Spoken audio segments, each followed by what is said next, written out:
My name is Alan Schaeffer. I'm with the Diesel Technology Forum, and I want to welcome you all to our video this afternoon on the future of diesel cars and trucks. This is a great topic to talk about, and to do that, we've got an agenda here that has some great perspectives. With us from one of our favorite enthusiast magazines is KJ Jones. He's the editor of Diesel Power Magazine. KJ, thanks for being with us. And with General Motors, leader in diesel technology, we're fortunate to have from Pontiac, Michigan, Audley Brown, who's the director of the North America Diesel Calibration.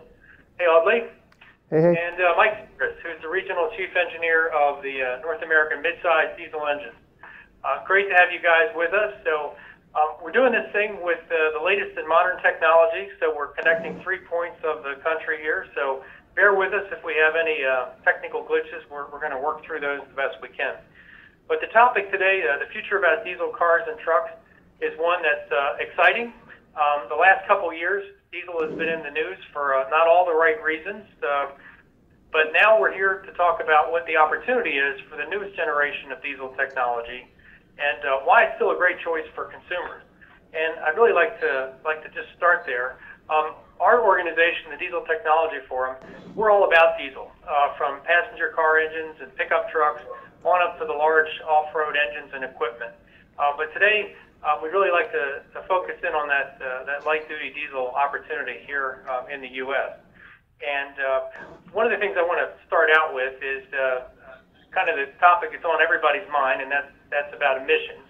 And I want to just say right up front that this technology, the vehicles that are available today have been the most heavily evaluated, tested, verified, scrutinized of any generation of diesels that we've ever seen. So, and it's really a real testament to the engineers and folks like Audley and Mike who've worked through these issues and really delivered technology that is just super clean and efficient, and ones that consumers are increasingly turning to. We're coming to you just outside of Washington, D.C., and I just want to make a little bit of a comment about kind of what's going on in this country.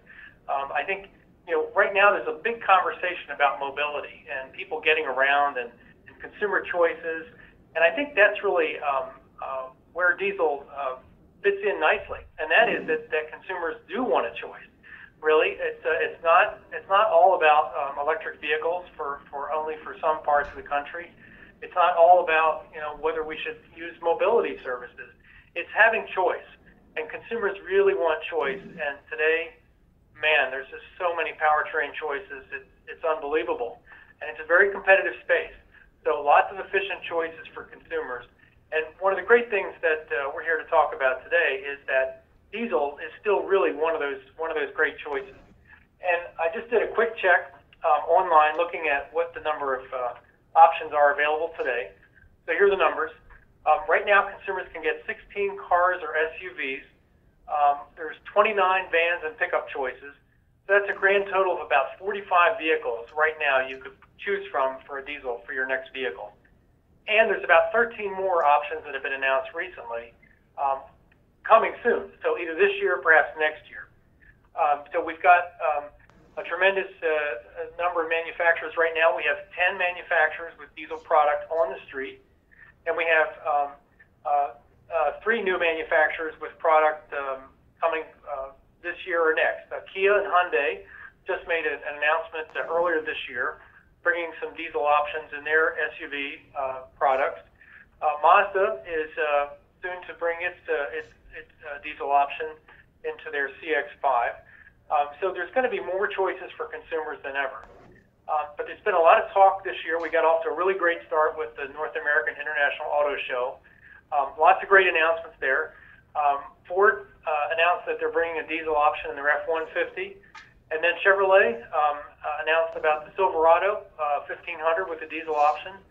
And these are the kind of things that give us great signals and hope about the potential for diesel as a choice for consumers going forward. We see a lot of potential here, and I'd like to try and get into the meat of our program now, and try and bring in some additional perspectives. But really, this is a great time to be talking about diesel, and it's a time where folks are really being serious about what kind of fuel and technology choices they're looking at, and they want value. They want proven technologies. Some of them, find diesel is going to be a great choice no matter what.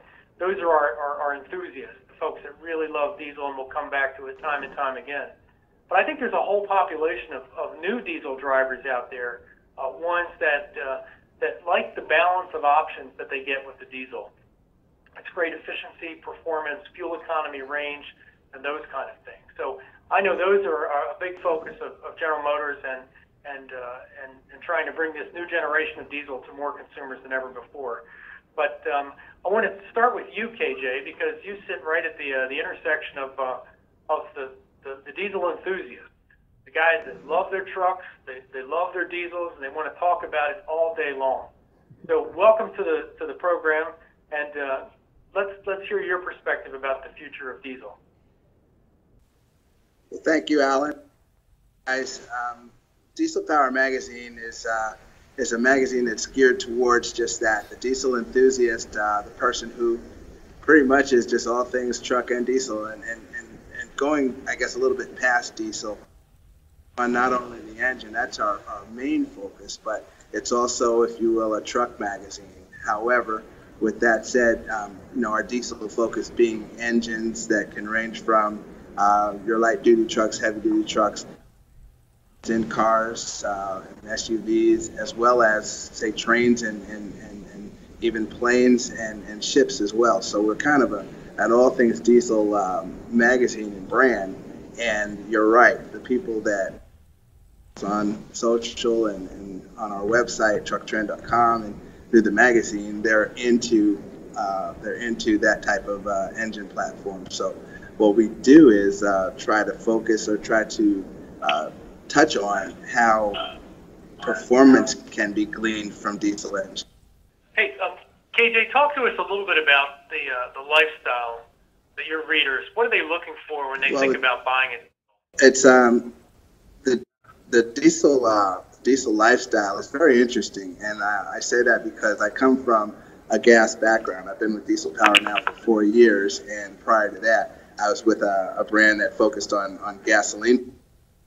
And then the lifestyle of the people that dig gas engines and racing and all that type of thing. So coming into diesel, what you find here are families that are about diesel, ranging, let's just say, the father who could be a trucker or some type of an industrialist or something like that, who has a truck and then he turns vehicles down to his kids and his wife, etc. He's just buying diesel vehicles for his family. So the lifestyle in diesel is more of total immersion, if you will. A person, gets into it and just pretty much stays into it. They're not necessarily, I think there are more quirky people in gas side, but the diesel enthusiast is one who's very passionate about the platform, and with what we do, very interested in seeing where the platform can go. Cool. Yeah, you can tell by the readership of your magazine and the kind of really mix of technical presentations in there, but also testimonial kind of things. What do you? I mean, is it all about the power, or is it kind of the combination of stuff? What is it? What's the thing that pulls people closer to diesel? Well, I think that certainly the power, if you will.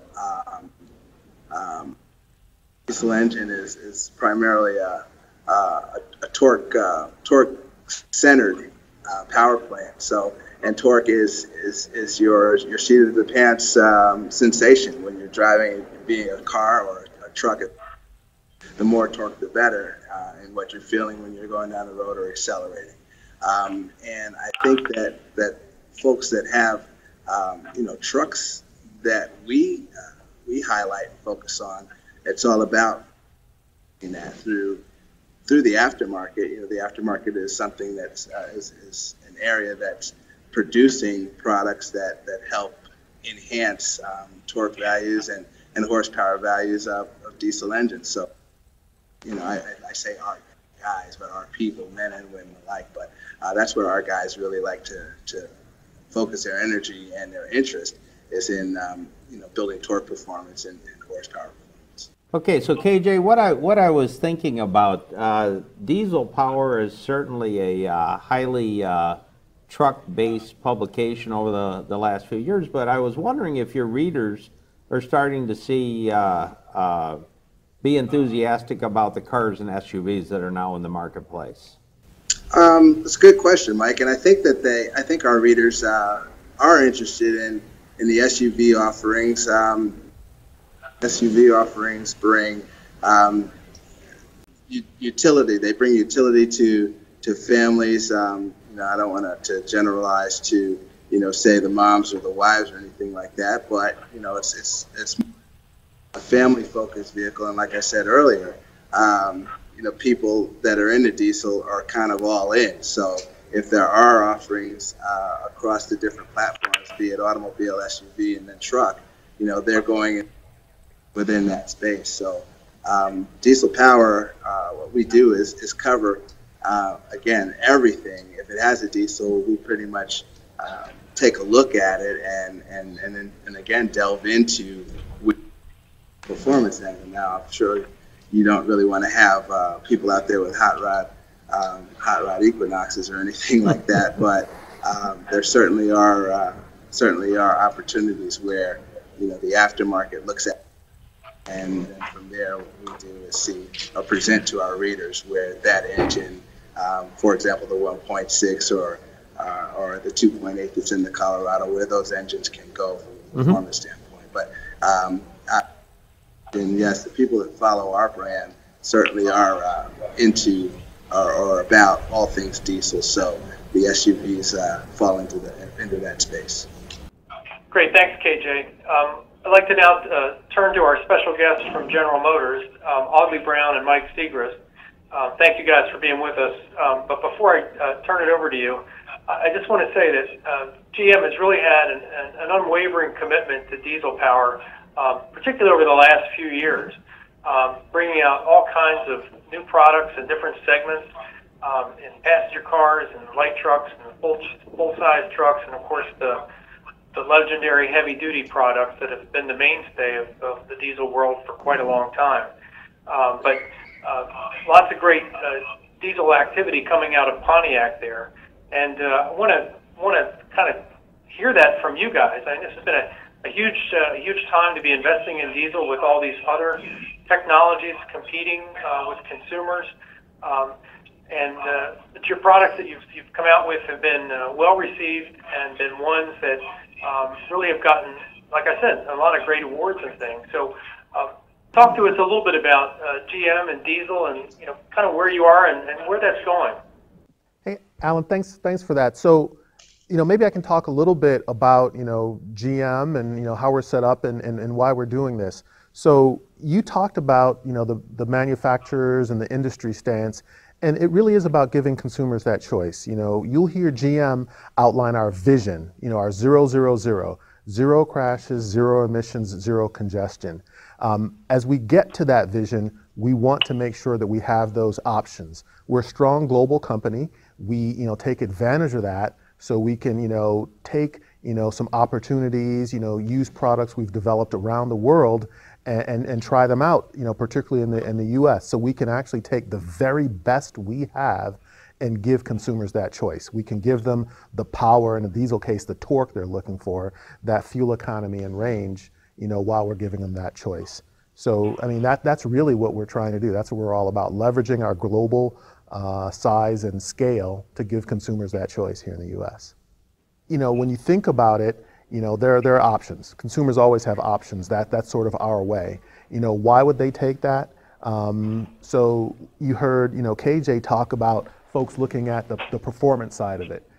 So you can have the torque. You can, take advantage of that torque either from a performance off-road application. You can take advantage of it in your professional life for towing equipment. You can take advantage of it from a consumer's perspective in taking advantage of the long range. One of the things you'll note is that General Motors has the largest diesel portfolio here in the United States right now. We've just upped that to 12 options that we have. So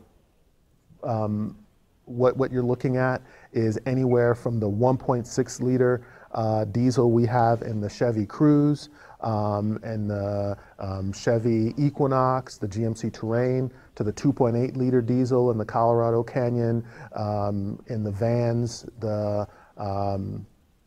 then moving up to the big, like you said, legendary 6.6 liter Duramax in the full size trucks. And soon you'll be able to get that in a medium duty truck that you can see there in a 4500, 5500, or 6500 series truck. And we just announced this year, like you said earlier, that we'll have a 3 liter diesel attached to a 10-speed automatic in the light duty pickup truck space.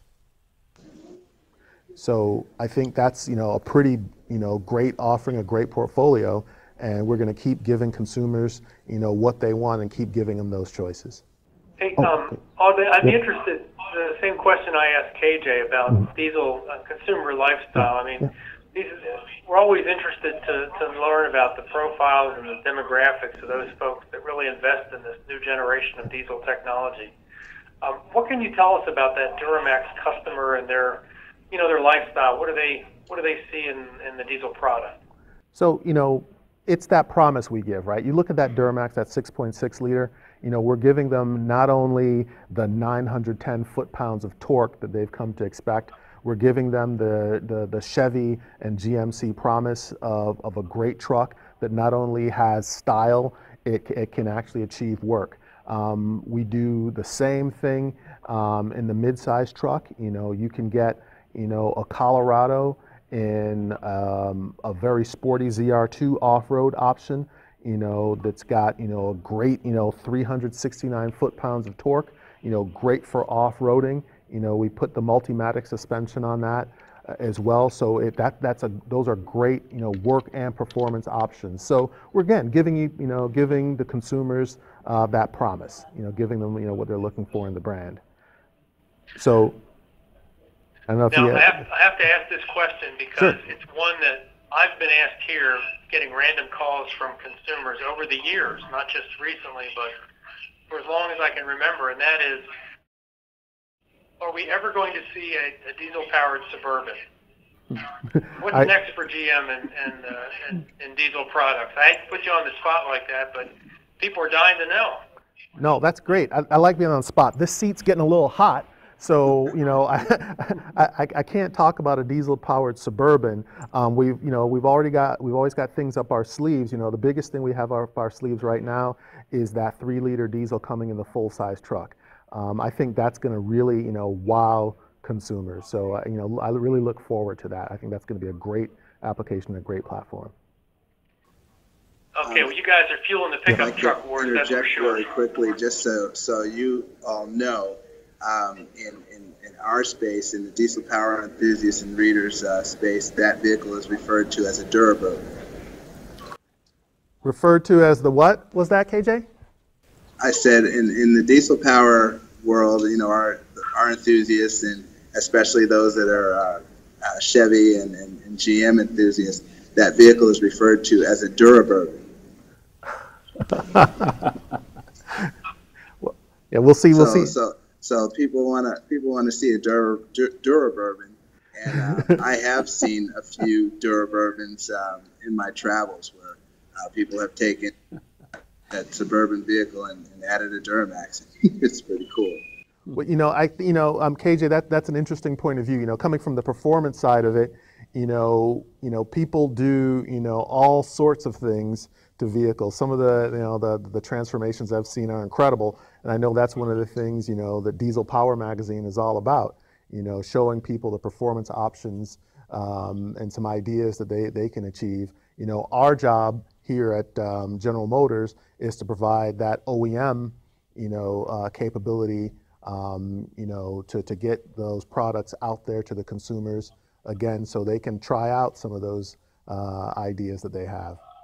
When we look at our diesel portfolio, and I talked a little bit about our broad, scope, our 12 brands, GM, and we're committed to diesel. We've got, globally, we're going down to 1 liter, 3-cylinder diesels all the way up to our 6.6 liter Duramax. On a global scale, we've got 35 models with diesel applications. We're pushing the 12 here, but I think that's something that really demonstrates our commitment, to diesel. That's something that we're in for the long haul. When you look at, going forward, we talked a little bit, Alan, you talked about, from a, diesel technology forum, sort of what the OEMs are doing. When we take, data and look at the what's next, you look out there in the 2020 timeframe, we just came out recently with the 1.6 liter diesel in the Equinox and Cruze. We see that as being a really growing market, that C segment, compact crossover. You can see some data there in 2020 that, we could, see upwards of 3 million units. That's a huge, huge number. If we could just get a piece of that pie, that would be great. We'll settle for just a chunk, and see what consumers think about it, but we're going to keep giving them that choice, keep giving them, some options out there, and break that new ground. So we're definitely committed, using the General Motors global scale. It's something that we can take advantage of, and we can try out new things. We've got a large and smart group of research and development engineers, and we can and try to see what the market's looking for. I think so. I think that's a good demonstration of where we are, and I gave you a hint about what's coming next. So I think that's probably a pretty great outlook on where we're going. Our 1.6 liter engine is something we're really proud of, right? We're taking advantage of that new market in the C segment crossover. This is an engine that we had in Europe. It's interesting, in the German press called this the Flüster diesel. Our 1.6 liter is so quiet that, that's the German word Flüster for whisper, right? So they call it the whisper diesel in Germany. This design, it's ground up to be quiet, right? From a noise and vibration perspective, it's 65% more quiet than the diesel in the Jaguar F-Pace. I mean, so this is great for our consumers, right? So it's great fuel economy. It's very quiet. This is the kind of thing, that we look forward to. The next thing you will notice that when we have this, not only is it quiet, it's highly efficient, right? So in, the Equinox, we're looking at 39 miles per gallon on the highway. That's, better, by far than some of our competitors. And I'm talking hybrid competitors. Our, community knows this, right? The diesel power community, the diesel technology forum, we know that diesels are pretty efficient. So when you look at us compared to the Nissan Rogue hybrid, I think that's where somewhere around in my notes, like 35 miles per gallon on the highway. The, Toyota RAV4, hybrid, that gets 30 miles per gallon on the highway. And we're looking at 39 miles per gallon on the highway. Now, that's critical. Mike's going to get into some of the details on all this. But when you look at the proposition that we're offering, it's quiet, high value, 5 passengers, great torque, great range. Again, we're taking advantage of that scale to deliver, great products to the consumers. And with that, if I can, I'm going to give it to my partner, Mike Segrist, to talk about, the 1.6 liter diesel. He's like we said, our regional chief engineer. How about it, Mike? Thanks, Audley. Appreciate it. Welcome, everybody, and thanks for joining us here today. It's great to be able to talk to you about my favorite subject in the whole world is our diesels here in General Motors. You may have recalled that in 2014, General Motors came out with the first diesel passenger car in quite some time. It was the 2.0 liter in the Cruze. We were really proud of that entry. It really did a great job. It attained a 46 mile per gallon highway fuel economy rating, better than any non-electric or non-hybrid vehicle at the time. It was really a very successful vehicle, and we're really, really proud of it. What I'm going to talk to you about today is the successor to that engine, which is our 1.6 liter diesel engine that's sitting right here beside me. Okay, but first, let me tell you a little bit about how the product's developed. This is really, truly a global program here. The homeroom for this product team, as you can see on the slide on number 1, is actually in Torino, Italy. Here in Pontiac, our homeroom for engines are small block, high feature V6, and others. All of our small diesel engines that Audley showed you earlier, their homeroom where the parts are designed and developed is in Torino, Italy. Some of our dress hardware is designed and our transmission calibrations are done in Rüsselsheim, Germany. But the development and integrating the engine into the vehicle, all the calibration and Audley's calibration team are all here in southeastern Michigan. It's very important that we develop the product here because you need to develop the product where the actual buyer is going to be. Also, the engine plant is in St. Gothard, Hungary, and we've got 3 different vehicle assembly plants that we build these products in. The Cruze sedan is in Lordstown, Ohio. The Cruze hatchback is in Ramos in Mexico, and the Equinox and Terrain is in St. Luis Potosi, also in Mexico. So you can see that this is quite a global program, and what we're doing is leveraging both of our engineering and manufacturing footprint to bring great products to the North America here. In a nutshell, and I've talked to KJ and Alan about this many times, is that this engine had 3 fundamental objectives. What were they? Very low fuel consumption, great torque, and as Audley had mentioned earlier, great noise and vibration characteristics. So I'm going to talk to you a little bit about that. Hey, Mike, just a quick question on that. So why is it important, and you talked about the development in different countries in Europe, manufacturing, et cetera, but why is it important that the product's developed here and for North America? Can you explain that a little bit? Absolutely. So, Alan, that's a great question. So it's because there's specific requirements for North America. Let me give you some examples. The vehicle needs to operate flawlessly at altitude. We drive on paved roads up to 14,300 feet in Mount Evans in Colorado. It needs to be operate properly in very hot environments, as in Death Valley, and also very cold environments, as in Bemidji, Minnesota. We make sure that the product is developed in all of these environments to make sure that it fits the needs of our customers flawlessly. Thanks, Alan. Okay, so let's talk a little bit about the 3 objectives that I spoke of: fuel economy, torque, and great NVH. Well, how did we do for fuel economy?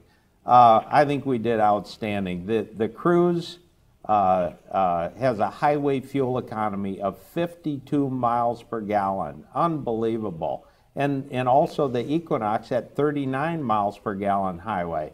Both of these we're very proud of. And another important point to mention is that these fuel economy levels, for many of our customers, will actually be surpassed in their normal driving habits. We've got a lot of feedback on that truly occurs. Okay, relative to the great torque, you can see on your screen now, here is the torque curve of our base engine in the Equinox. It's a 1.5 liter gasoline turbo. It makes 203 foot-pounds of torque and is a great entry for our base engine. If I superimpose on the next slide 1.6 liter diesel, you'll see that not only does the diesel make 240 foot-pounds of peak torque, but more importantly, it makes 219 or 90% of that torque between 1500, which is essentially just off idle, and 3,250 RPM. It's this massive torque in that area that makes the vehicle fun to drive and really makes us a premium engine in these vehicles. The third thing is a great NVH. You can see from the chart here that we decided we were going to compare our 1.6 liter to the Jaguar F-Pace 2-liter. This is really a premium SUV and really expected to perform very well. Our engine at idle is 55% less power level than the F-Pace. At 2,500 RPM, it's 58% less power level than the F-Pace, and at 4,000 RPM at full load, it's a whopping 65% less power level than the F-Pace. This engine was designed, as Audley mentioned, from the ground up to make sure that it was a very quiet engine. Okay, so now what I like to do is I want to walk you around the engine. There's so many features on this engine that I could talk about today that both make it great fuel economy, great torque, and very quiet. But I'm going to hit 4 of them today, the 4 main points. You can see here that the engine was designed with a aluminum block and a bed plate. This is the best compromise for design in order to have the highest strength, make it quiet, and really provide the customer the most value. This would be 44 pounds lighter if that block was in cast iron, and really does a great job for the balance of values in the engine. As I walk around the engine, and you can't see this, but the other architectural thing that we did from the very beginning, and you have to make these decisions very early on, is we put the whole valve train timing drive on the rear of the engine. Most engines are designed with the valve train drive on the front of the engine. This was intentionally put on the back in order to, most of the machinery is encapsulated by the bell housing of the transmission in order to mitigate the noise that comes from that. Also a really important feature for noise abatement. My favorite part, because my favorite part of the engine is the fun to drive part, is the variable geometry turbo. This is like putting 2 or 3 or 4 or 5 turbos on the engine and get all the good things that you get out of them. We actually continually adjust the vanes in the exhaust side of the turbo to provide the engine the best balance of requirements and power out of this. This is really the heart of the fun to drive out of our 1.6 liter engine. Last but not least, the fuel system I wanted to talk about a little bit. The fuel system operates at 29,000 PSI. Yes, I said 29,000 PSI in order to provide the engine with the right amount of fuel at the right time. We will inject up to 10 times per combustion event in order to properly control the engine. That strategy, up to 10 times, is much of the reason that we mitigate the noise during the combustion process. Many of us have been sitting at a light, stoplight in the city with a semi next to us, and the engine is very loud. That's because they're injecting the fuel into the cylinder all at one time, and thus a very loud explosion, and you hear that. We're very good at doing this over many times to mitigate the noise that comes from the diesel engine. You know, I don't know, KJ or Alan, if you've had a chance to drive one of these products, but when I drive them, it's nearly transparent to the driver. If you guys have been in one, I'd just like to hear a little bit more about your experience. Well, Mike, I've been in the Equinox. I had an Equinox for a week just before the holidays hit, and honestly, the points that you raise are quite accurate. We got tremendous fuel economy from it. It was very loaded up with a tank of fuel, and I mean, I think the range was somewhere in the area of 470 or so miles, which was like a mind blower, honestly. And then on the performance side, one of the statements that I made, and this is with me and one of my good friends riding with me, one of the statements I made was that, you know, package this engine and that torque band that you're talking about, package that engine that's quote unquote a little more sportier, and you probably got a really cool car. Now I know that that's being done with Cruze, and I haven't driven, you know, the Cruze, but I couple the Ecotec with a stick with a good suspension and pretty fun car. Great, KJ. Thanks for your perspective. Okay, so I just wanted to point out in summary, Chevrolet has got an unprecedented portfolio of diesel products across the entire product line, and also great fuel economy out of these products. The Cruze at 52 miles per gallon highway, the Equinox at 39, and also very, very quiet products. This engine is 65% better than the F-Pace Jaguar for noise. Thanks for listening. I hope you enjoyed the technical part of the review today. Cool. Hey, Mike, this is Al. I wanted to ask a couple of quick questions. It's been over a dozen years now since ultra-low sulfur diesel fuel was first introduced in the U.S., and that really laid the groundwork for this new generation of diesel that we're all talking about today. But beyond that, we often hear discussions about the use of biodiesel in these kinds of vehicles. And the way we look at the future, to compete with electric powertrains and other things, maybe a consumer wants to make their own green statement, and maybe they'd like to pump some renewable biodiesel fuel into their diesel vehicle. So not only getting good fuel economy, but also that green fuel part of it. What's GM? Where are you guys stand today on biodiesel policy in your vehicle? Thanks, Alan. That's a great question, and I'm really glad you brought that up, because all of our General Motors products are B20 capable. They're designed from the ground up in order to use the biofuel for all the reasons that you just pointed out. Okay. The other question I had is related to balance and sort of balancing kind of competing objectives. And we know how much effort has been put into making diesel emissions near zero today. But you've also got to balance the other parts of the equation to hit the fuel economy targets and to, at the end of the day, have a product that the consumer actually wants to buy. What's the secret to, how do you do that from an engineering perspective? That's also a very, very good question. It really boils down to your technical capability. Audley's team in Milford is the best in the business, in my opinion, of balancing those values between emissions, fuel economy, noise, drivability. Our products, if you have a chance to drive them, they'll speak for themselves. But it's really our high level of technical capability to do that. And Audley, I don't know if you had any further comments, Sure. but that's really it.